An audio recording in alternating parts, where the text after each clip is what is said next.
Este é um trabalho voluntário, sem fins lucrativos, que oferece livros gravados em MP3 para aqueles que não têm condições de ler livros impressos. Para ouvir este e outros livros gratuitamente na íntegra, acesse nosso canal e leia as instruções na aba Sobre. Este livro foi gravado para o uso exclusivo da pessoa com deficiência visual, não podendo ser comercializado de acordo com a Lei nº 9.610, de 19 de fevereiro de 1998. No século XVIII, o imperador Napoleão chamou o cientista Pierre Simon, Marquês de Laplace, e perguntou-lhe por que ele não havia incluído Deus em seu mais recente livro sobre movimento celestial. Dizem que Laplace teria respondido desta maneira: Majestade, não precisei dessa hipótese específica. Faz muito tempo que Laplace viveu, mas até hoje a, abre aspas, prova, fecha aspas, do estabelecimento científico contra a existência de Deus consiste na insistente negativa: não precisamos dessa hipótese específica. Se a cruzada do estabelecimento científico contra Deus se dirige ao Deus dualista do cristianismo popular, o poderoso imperador, sentado em um trono no espaço exterior que distribui recompensas e castigos, sou simpático a essa cruzada. Mas quando essa mesma cruzada parece incluir o desdém por todo agente causal fora do mundo material, então é chegada a hora de todas as pessoas de bem despertarem e rejeitarem essa velha ciência.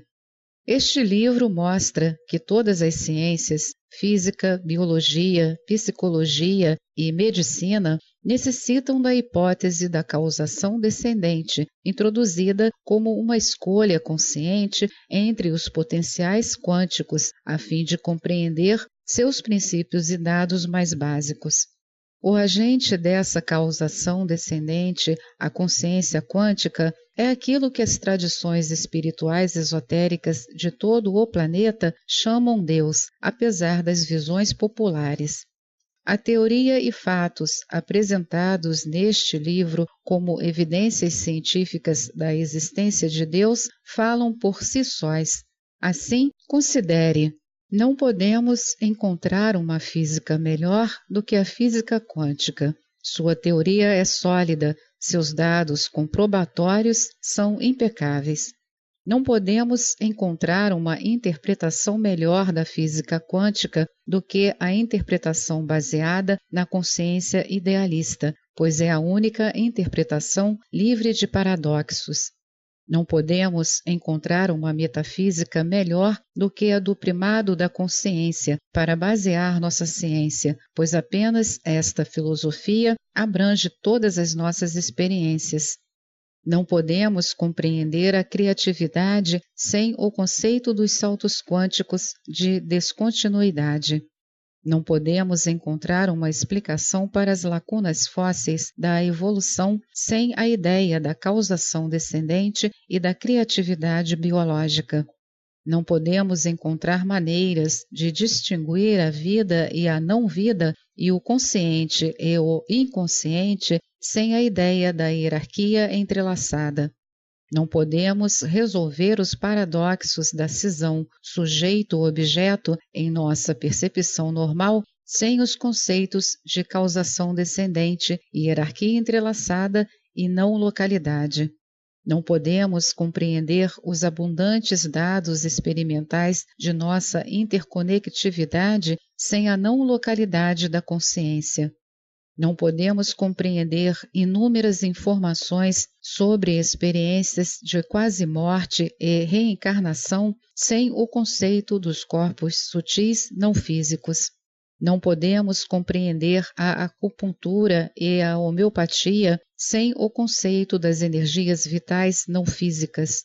Não podemos compreender o significado e a razão pela qual nosso corpo sofre com sua distorção, contraindo doenças, sem o conceito de uma mente não física. Não podemos compreender o motivo para a existência das leis físicas e do altruísmo, nem a razão pela qual a ética e os valores influenciam nossa consciência ou o porquê da cura funcionar, sem o conceito de um corpo supramental não físico. Não podemos ter uma ciência ética apropriada sem a hipótese da causação descendente e dos corpos sutis. Não podemos compreender a cura espontânea sem conceitos como causação descendente, saltos quânticos e corpos sutis. Não podemos nos compreender sem conhecer Deus, nosso ser causal mais profundo, nossa consciência quântica. Não podemos conhecer nosso futuro evolucionário e nos prepararmos para ele sem aceitar a evolução da consciência. Deus existe, perceba-o, viva-o, ame-o, desenvolva as energias do amor. Parafraseando o poeta Tagore, na noite violenta, sob o impulso da morte, quando os seres humanos rompem seus limites terrenos condicionados, será que a ilimitada glória celeste de Deus, a inteligência supramental, não irá se revelar? Sim, irá. A sombria noite da alma, o interlúdio materialista, está quase terminando. Nessa noite sombria, fizemos nosso processamento criativo, algo que os indianos chamam tapasya, prática espiritual que queima impurezas. E estamos desenvolvendo uma nova ciência para nos orientarmos em nossa evolução até o supramental. Ainda falta um pouco até chegarmos. Ainda precisamos esperar um pouco, a noite ainda não acabou, mas as primeiras luzes da nova aurora estão visíveis para todos que desejem ver. Epílogo 1. Abordando Deus e a espiritualidade pela ciência. Um apelo aos jovens cientistas. Ouvi dizer que um jovem cientista procurou o místico Krishnamurti e lhe perguntou: como posso fazer ciência e ainda ser espiritual? E Krishnamurti respondeu: você pode ser espiritual fazendo ciência com o melhor de sua capacidade. Mas isso ocorreu em outra era, década de 1970 e início da década de 1980, quando a integração entre ciência e espiritualidade era praticamente impensável. Hoje, que essa integração tanto pode ser pensada quanto demonstrada, a resposta de Krishnamurti não erra o alvo. Neste epílogo, dou uma resposta a todos os jovens cientistas. Vocês têm a oportunidade de compreender a consciência Deus e de chegarem a uma transformação enquanto fazem ciência, caso a abordem de forma adequada, com um pensamento adequado. Mas esta resposta precisa ser mais pormenorizada, e muito. A seguir, apresento um detalhamento na forma de um diálogo imaginário. Este diálogo tem ainda outro propósito.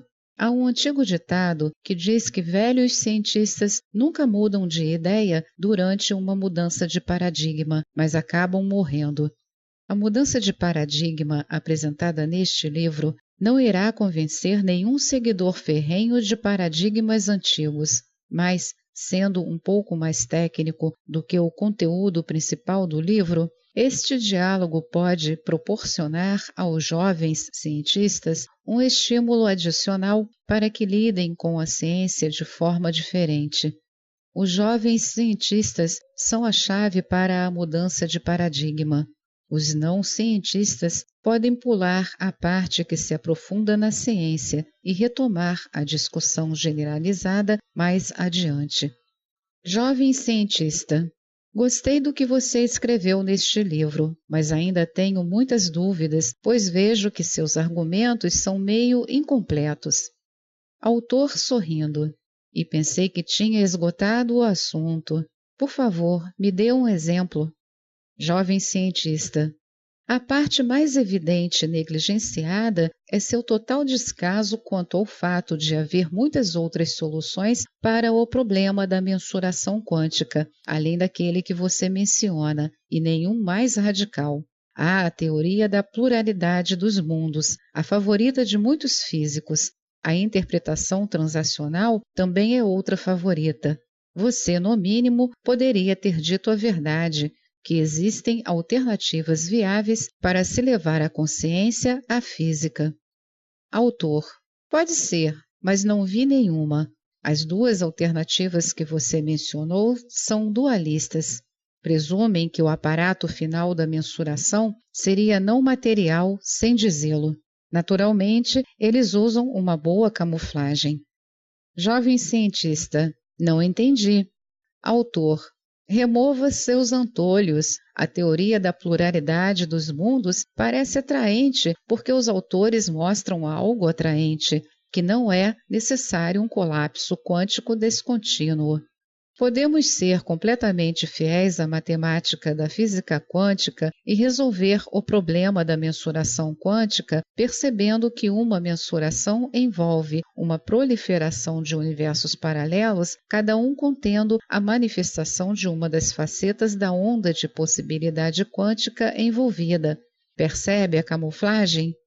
Jovem cientista: para ser sincero, não. Autor: a mensuração ainda envolve um aparato de mensuração para amplificar o sinal, certo? Jovem cientista: sim, claro. Autor: mas todo aparato de mensuração, se for material, se torna uma onda, uma superposição de possibilidades ao interagir com uma onda de possibilidade, não é mesmo? Jovem cientista: não tenho certeza. Autor: pense, este é o principal ponto da camuflagem, abrange aquilo que John von Neumann estava tentando nos dizer por meio de seu célebre teorema de von Neumann. Jovem cientista: ajude-me a recordar. Autor: agora é preciso ser um pouco técnico. Toda a interação na física quântica precisa manter intacta a estrutura linear básica da física quântica, precisa conservar as probabilidades. Em linguagem técnica, toda interação deve resultar em transformações unitárias. Jovem cientista: creio que devo concordar. Autor: contudo, na teoria da pluralidade dos mundos, a interação com o aparato de mensuração está realizando mais do que uma simples transformação unitária, está dividindo o universo em ramos.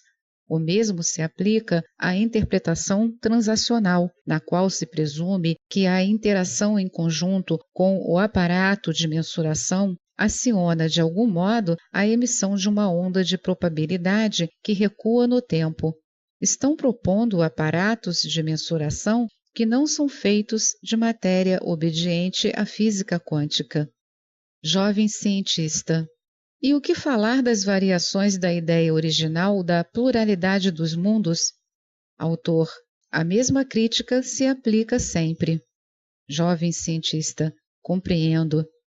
Autor: veja, é a mesma dificuldade encontrada por Niels Bohr em sua interpretação de Copenhague, só que ele não usou camuflagem. Por isso, os cientistas viram a dificuldade de imediato. Bohr disse ainda que o aparato de mensuração é diferente, que obedece à física determinista newtoniana e clássica, e por isso não se torna uma onda de possibilidade. E nenhum cientista concordaria com isso, mesmo antes de von Neumann estabelecer seu teorema. Na verdade, se você ler com atenção, verá que todas as possíveis alternativas à interpretação do observador consciente tornam-se problemáticas com o teorema de von Neumann, e isso inclui todos os esforços para eliminar o colapso. Já falei um pouco sobre isso. Jovem cientista: e o que dizer da interpretação de David Bohm? Não é uma alternativa viável? Autor: infelizmente não é. A física quântica de David Bohm é uma versão modificada e aproximada da física quântica. Não há motivo para sacrificar a elegância da física quântica em nome de uma aproximação que funciona de modo um pouco desajeitado apenas para manter a consciência fora do jogo. Na verdade, realizei algo melhor. O físico Mark Cummings e eu conseguimos mostrar que a aproximação de Bohm presume o colapso de forma subreptícia. É excessivamente técnica para entrarmos em detalhes, mas falei dela em outro trabalho, em 2002. Jovem cientista, tudo bem, você me convenceu. Exceto a que você menciona, não existe outra interpretação da mensuração quântica que resolva o problema de forma adequada. Vamos em frente? Autor: o quê? Sem ao menos me dar a chance de falar de minha principal tese, que o problema da mensuração quântica lhe dá uma imensa oportunidade para redescobrir Deus, perceber Deus dentro da ciência? Jovem cientista, agora você me deixou bem curioso. Esta é mais uma edição do canal Livros Falados Voz Humana.